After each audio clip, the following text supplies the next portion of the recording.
What's up you guys? Welcome to my channel. My name is Kylie if this is your first time here, and today I'm going to be talking about horror movies on Hulu. Today is going to be a bunch of short spoiler-free reviews, but I will throw in some fun facts and I will talk about like my favorite ones on this list. Maybe I'll do like a ranking at the end so you know which one you should watch first. But before I get into it, I do want to shout out my Patreon. I've been making a lot of wacky, really fun content over there recently, so I highly recommend checking it out. I've also been making a ton of daily vlogs. I'm trying to be a lot more active on my vlog channel, which I have been for the past few weeks, so definitely check those out. It'll be linked down below. And of course all my social media, but without further ado, let's get into it. Oh wait, another thing really quickly, I just want to list off a couple of movies that I'm not going to go in depth on. So the first one being Coherence. I talked about that in my video when I was talking about movies that I've watched on Shudder recently. Coherence is amazing. I just learned it's also on Hulu, and I think it's also on Prime. Coherence is just everywhere right now. It's an amazing movie. And then there were a couple of movies that I couldn't finish that were really bad that I'm not going to get into today. The first one being Friend Request. That is on Hulu. It's not good. And another one was Southbound, which is an anthology horror movie. That one was actually recommended by Possessed by Horror, so I'm really surprised that I didn't like it because usually our tastes are really similar. But to be honest, Southbound was really poorly made.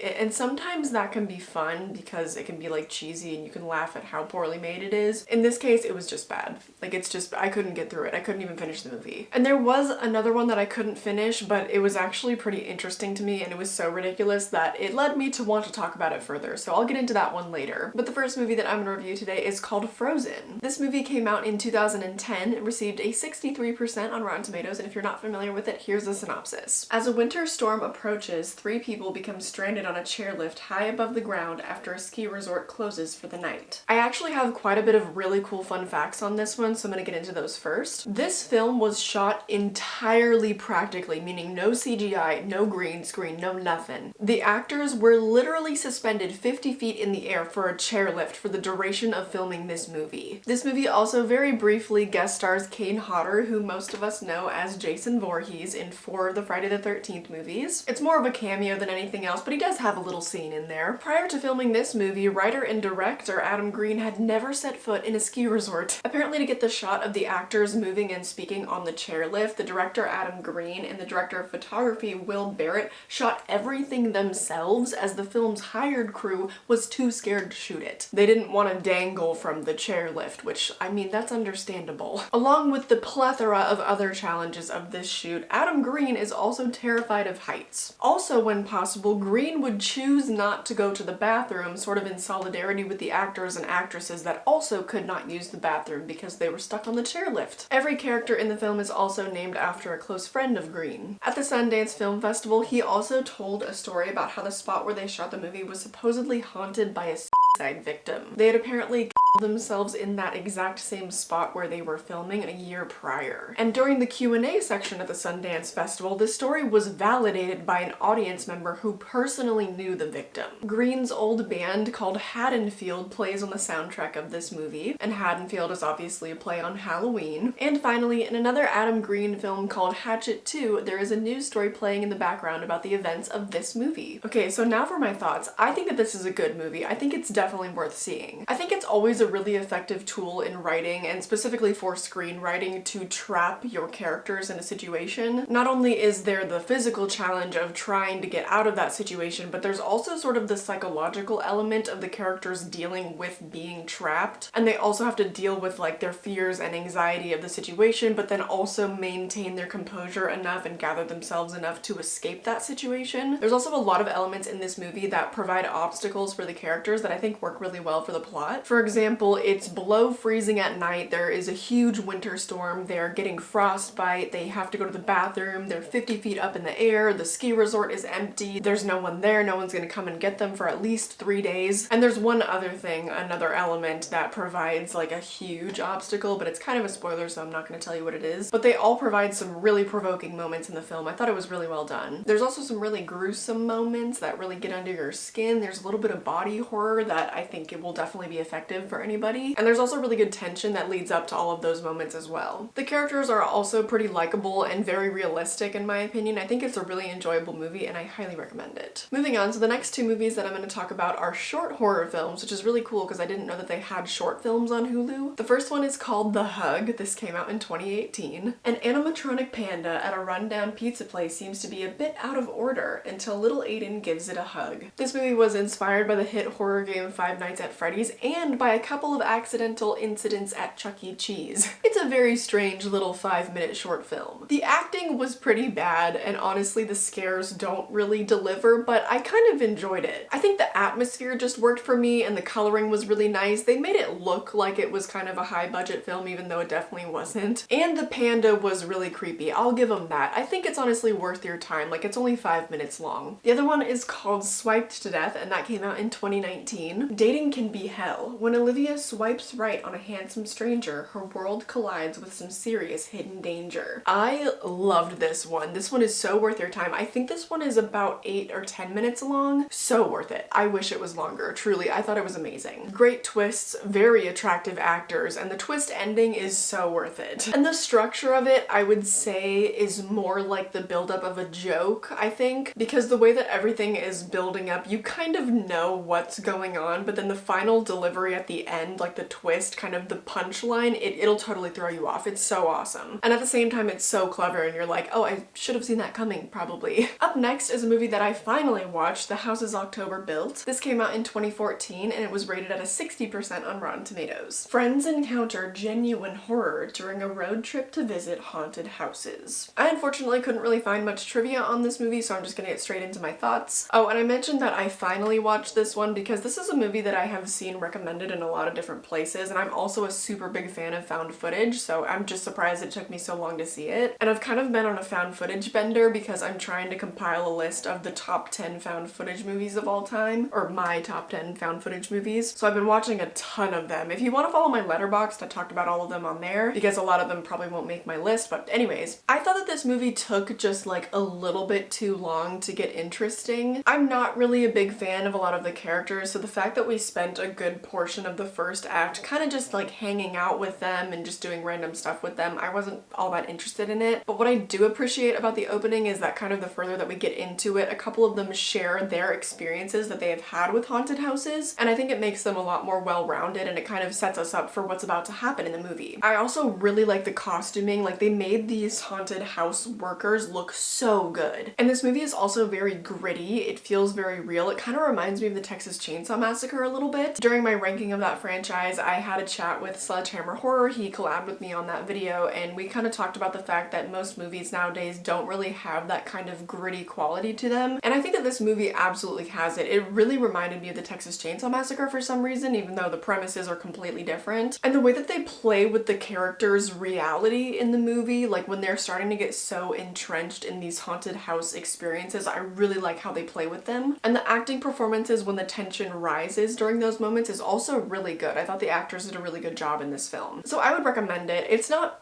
my favorite. It's in terms of found footage, I think it's really well made. I do wish that the characters had been a little bit more likable, but they did feel very realistic once the tension rose and we kind of got into the third act. And the look of the movie, as I mentioned, is also really good. I thought that the haunted house workers were probably the highlight of the movie, and like their masks and stuff, phenomenal. So moving on, I watched an episode of Into the Dark. I watched Down, which is from season 1, episode 5, I believe. Two co-workers find themselves stranded in an elevator over Valentine's Day weekend. So I was not aware that this was part of a series. I didn't know what Into the Dark was, but now I feel hooked. I'm also not really sure if this is considered a TV series or not, because this was a feature-length film. This was an hour and 20 minutes, and so are all the other Into the Dark episodes. And I've looked at a couple of like ranking lists online. Most people rank this one as the worst one, but I thought it was alright, so now I'm very interested to watch all the rest of them. And at some point, probably not for like a couple of months, just because this is gonna take me a while, I want to rank all like 22 or 24 of them. So I am gonna watch all of those on Hulu, and I'll give you a ranking at some point. But anyways, just a couple of fun facts for this one. Matt Lauria and Natalie Martinez both starred in the TV series Kingdom. And the exterior of the building where they shot this movie is the Trump Tower in Chicago. So I know that most people rank this movie last in terms of all of the Into the Dark movies, and like I said, I haven't seen those, so I don't know, but I thought that it was actually kind of good. I don't think that the movie is phenomenal, but I do think that it was really well made. I thought the acting was phenomenal. I think the only area that it really lacks is kind of the plot, because when you trap your characters in an elevator, there's only so many places they can go, I feel like, so it starts to feel just a little bit predictable. And also because you know it's a horror movie, you know that something has to go wrong and it has to kind of do with one of the characters, you just know. But despite that, I still appreciate sort of the progression of this movie, because in the beginning it feels like a rom-com and it's very lighthearted, and then it obviously progresses to something very sinister. But I will say, like I mentioned, the plot wasn't great. It kind of felt like we were stuck in a loop a little bit, because the characters were just a little bit inconsistent. It's just one of those movies that kind of gets stuck in a pattern, you know, where they'll like try to escape, they can't, you know, things, it kind of just feels like a loop. I would explain that better, but I don't want to give any spoilers. I did really like the twist of it and the change in tone, and I will say that this was kind of technically a Valentine's Day themed movie. I like how sort of the tone of the movie almost represented love, how it started off kind of slow and then things got dark like all at once. So kind of a parallel to falling in love. Kind of, it's a very loose connection, but I appreciated it. I also wonder if that was even the intent, because this takes place on Valentine's Day weekend, but I don't know. And honestly, if you're a horror fan, you might find this movie to be a little bit slow. I will say it is more of a drama, but then as things progress, there is a good amount of gore. I think it's a good horror movie. And then, I mean, ultimately with the ending, it's a little bit anticlimactic. I think they could have pushed things a little bit more to make it a little bit more satisfying, because you keep thinking that you are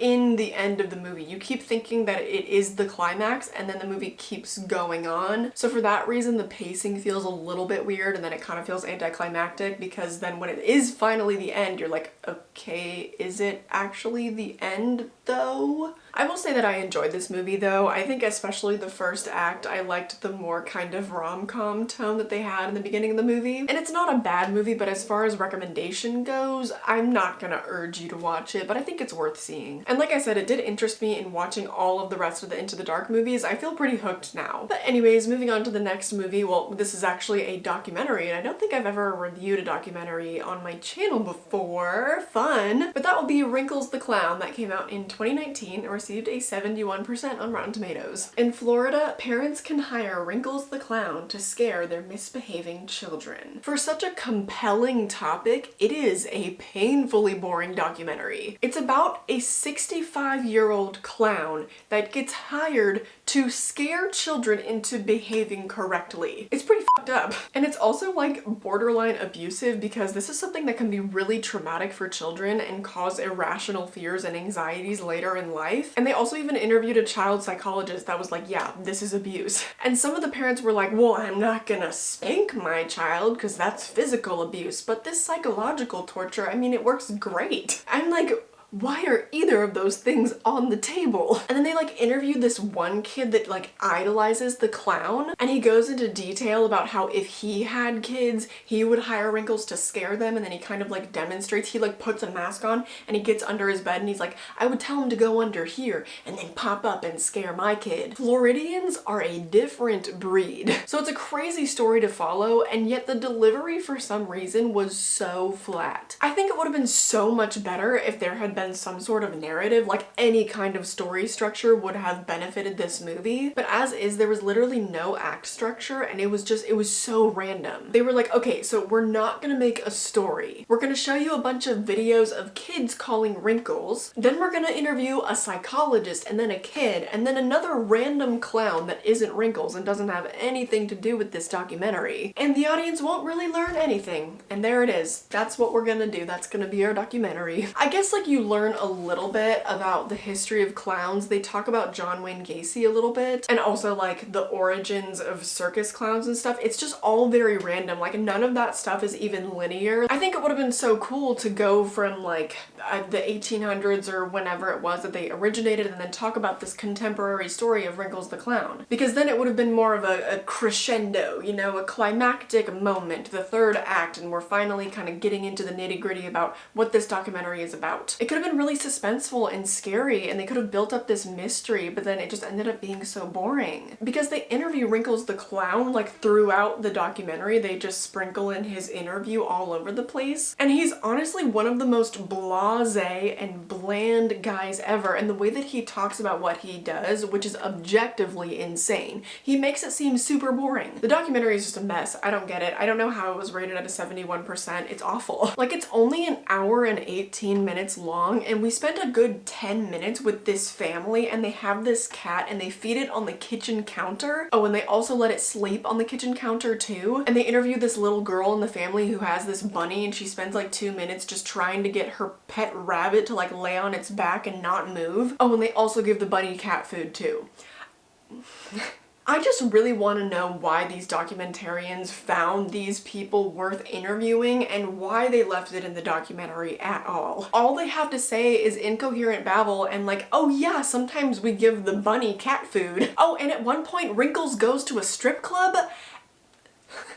Mess. I basically told you everything that you need to know about it because it's not worth watching. Please don't waste your time on it. Anyways, moving on to a movie that is most certainly worth talking about, and that would be Cloverfield. This found footage movie came out in 2008 and it's rated at a 77% on Rotten Tomatoes. As a group of New Yorkers enjoy a going away party, little do they know that they will soon face the most terrifying night of their lives. A creature the size of a skyscraper descends upon the city, leaving death and destruction in its wake. Using a handheld video camera, the friends record their struggle to survive as New York crumbles around them. So this is a very famous found footage movie. You've probably seen it, but I do have some fun facts to get into before talking about my thoughts on the movie. Lizzie Kaplan actually thought that this was a romantic movie until she went to her second audition. And then after she was offered the role, she found out that it was a monster movie. The actors weren't allowed to read the script until they were cast. During the first weekend of its release, many theaters had to put up warning signs saying that the handheld motion of the camera might cause motion sickness. And in that opening weekend, I'm not sure the scope of this exactly, this might just be like a statistic from America, but about 104 recorded people left the theater due to dizziness and motion sickness. Also, all of the main characters of this movie have real MySpace pages. The producers of this movie made those MySpace pages to promote the movie as well as give the movie a more realistic feel. And the characters last logged into their accounts on January 18th, 2008, which was the release date of this movie. Some of the footage in this movie was also shot by the actors, which you would think might be kind of a common occurrence in found footage, but it's really usually not. This was also the film debut for TJ Miller, who went in to star mostly in comedy movies, I believe, but he was also in Underwater, which came out in 2020. Whenever something scary is about to happen, usually you can hear buildings groan or large stomps, or even something as small as the sound of the hum from fluorescent lights. So while they're mainly there for realism and to add realistic background noise to the movie, you can tell that the filmmakers are manipulating the sound design to have it sort of substitute as the score. And I thought that was really cool because I haven't seen that done before. And for my last fun fact, J.J. Abrams conceived of this idea while he was in a toy store in Japan, and he noticed that all the Godzilla toys were very popular. He wanted to equate Cloverfield to being the American version of Godzilla. So this is a famously amazing found footage movie, and I am of the popular majority. I think this is a great movie. It combines a lot of my favorite things, obviously horror,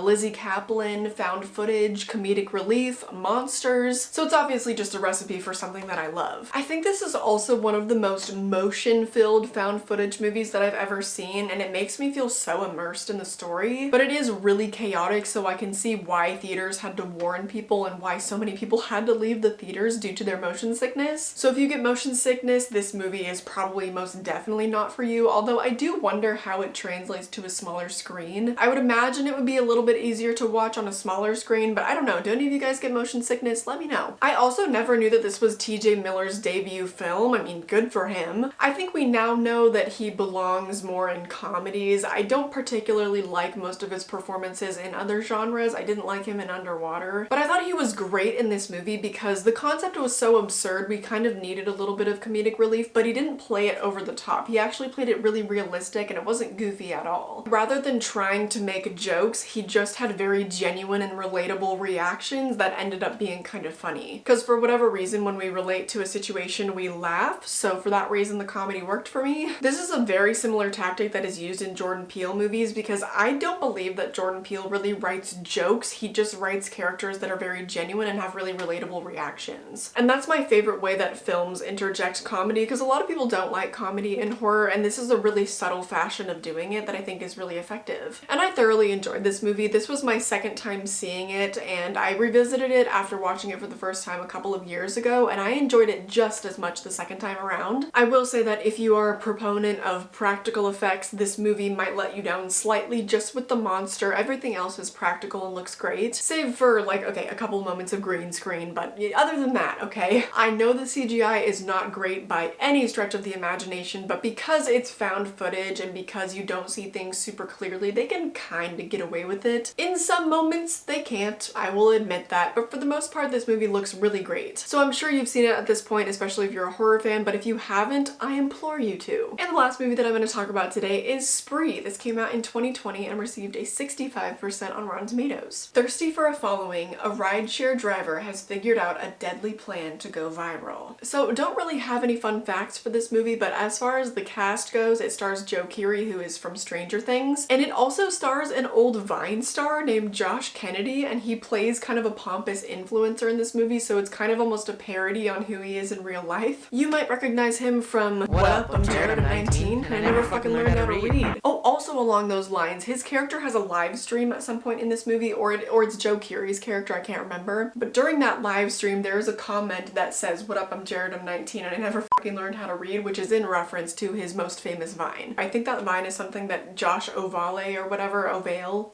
I don't think it's something that he's ever gonna get away from, so I think it's just funny that they also threw it in this movie. And Josh is hilarious in this movie, but I do find a lot of the humor to be really cringy because this is kind of a dark comedy. And I think that the reason why it's so cringy is because this movie is kind of making commentary on influencers and how just like cringy their lives are, and also kind of just the stupidity of a lot of influencers and the stupidity of the content that they make. But it's just kind of hard to watch at times. It's not so much the cringiness that you laugh at, you're like, oh, that's, it's more like, oh yeah, that's kind of realistic. Oh my god, and David Arquette has a role in this movie. He plays this like burnt out dad slash DJ. His role is really weird.